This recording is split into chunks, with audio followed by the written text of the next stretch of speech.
Check out the testimony of this ex-warlock who used to practice witchcraft on Christians. My father's side, it was all witches and warlocks. We lived on witchcraft. We had a contract direct with the devil himself. My father, I remember when I was younger, like 8, 9 years old, I would see him go into the room to worship the devil, and I could feel the presence of the devil come into that room. And my father would worship and speak in tongues and demonic tongues and worship and put flowers and put candles and put water. At 7 o'clock at night to 5 in the morning, I was already going to demonic church. I was going to witchcraft church. I was being trained to be a warlock. I was being trained with witches that were in the religion for 30 years, 40 years, 50 years. They was training me to learn how to speak to principalities, spirits in the ground, the devil himself. You couldn't speak to the devil right away. You had to earn your right to speak to the devil. And my whole childhood was stolen. My whole childhood was worshiping the devil, going to demon church. I would go to demon church from 7 in the evening to 5 in the morning, being trained by witches and warlocks, colors, principle,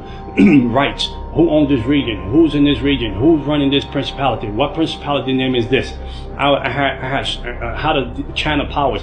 At the age of 13 years old, I was astral projecting my body. I would leave my body home and go to regions and go into the spirit realm and curse dark side, curse neighborhoods, put spirit of prostitution, spirit of drugs into the neighborhood, homosexual spirits here, demonic spirit here, spirit of murder, spirit of suicide. I know how to channel all those spirits into the neighborhood. At the age of 15, 16 years old, I was going into hospitals and putting death in ICU, death in one room, so this person couldn't die, because I wanted to be promoted with the devil, to move up that ranks, to be the biggest devil worshiper in New York City.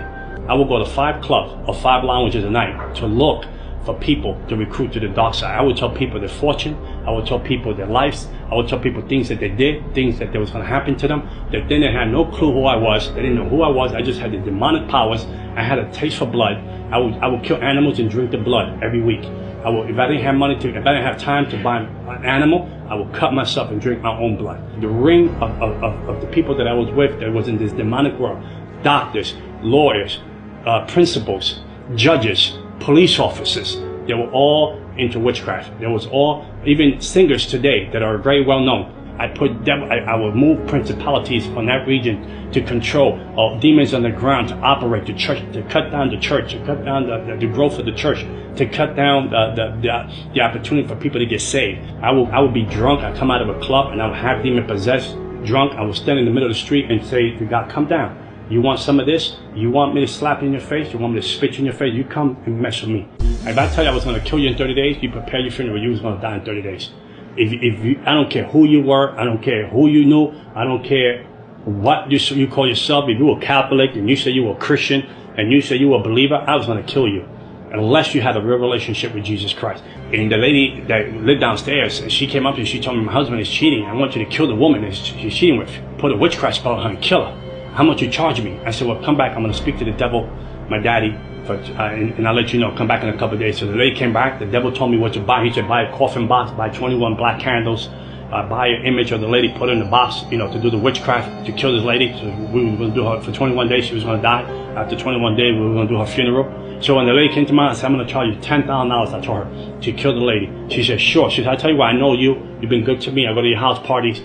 Give me $7,000. I give you 30% off. I said, I'll kill her. Give me 30%. I take 30% off the 10. Give me 7,000. So when the lady was going to leave my house, she said, by the way, she's a Christian. She said, the lady's a Christian. I said, I'll kill her for free. I said, I don't need the money. I said, I'm going to kill her for free. I'm going to teach these Christians a lesson that they're going to learn. I'll kill her for free. I told her, I don't want your money. I'll kill her for free. So I did the voodoo thing. I did the witchcraft thing. And 21 days went by. The lady didn't die. A month went by. The lady didn't die. And I was like, wow, what's going on? I mean, my reputation's on line. So I called the devil, I called the demons that was signed. I increased the witchcraft. I increased the witchcraft. I doubled the witchcraft on it so she can die like overnight. Nothing was going on. Nothing was going on. I was home at night and the devil shows up. And I feel the presence that the devil comes into my house.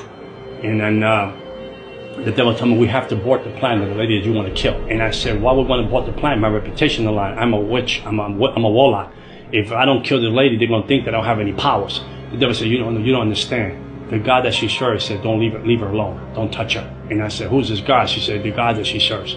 So I was so angry. I said, no, but let's get one more week. Let's kill her. And he said, no, the God that she serves said, leave her alone. From the witchcraft that I did to the lady, she should have been dead in less than 21 days. We had a book in New York, in America. I was the third person to get this book that has symbols of the book, of different demons, of different principalities, a different way of killing people through witchcraft. And this book was so, no one had a copy of this book. You couldn't have a copy of this book unless the devil signed off on it. And I was the third person that received that book. And I would take symbols from that book and do witchcraft to people and put people in make people lose their mind. I put witchcraft on people, make people get diseases out of nowhere. I put witchcraft on people, make people get leprosy. I put witchcraft on people, make people get cancer. I mean, I did witchcraft to people. I gave people miscarriages. I gave people abortions. I put people in hospital for surgeries that didn't even have to go surgeries. I did witchcraft so people can lose their minds. I put spirits of bipolar, schizophrenia. I put spirits of disease on people. I put suicide spirits on people. I'd be up all night long praying and talking to the devil. When Christians can't even pray for 1 hour. The spirit realm is more real than the natural realm. And we fail to see that. And whatever is not covered with Jesus Christ is an easy target to bring down. Like the atheists, I can kill them easily. They were easy to kill.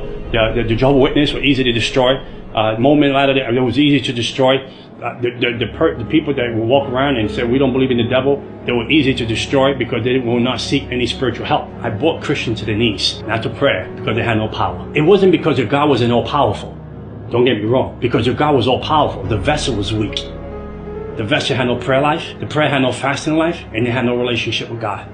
There was a form of godliness in the person, but no power. The person was weak. The person had nothing going. He had a Bible, he had the right suit on, she had the right dress on, but there was no connection with Jesus Christ because you was out of his will, you was out of his promises, and you was out of his divine purpose. And I had you, I own you, I had you as a slave. I broke you, I put witchcraft on you. I kept doing that to Christian after Christian after Christian, after families, after churches. I chased everything down that represented the cross of Jesus Christ. For we wrestle not against flesh and blood, but against principalities, against powers, against the rulers of the darkness of this world, against spiritual wickedness in high places. For though we walk in the flesh, we do not war after the flesh. For the weapons of our warfare are not carnal, but mighty through God to the pulling down of strongholds. Therefore, put on the complete armor of God, so that you'll be able to resist and stand your ground in the evil day.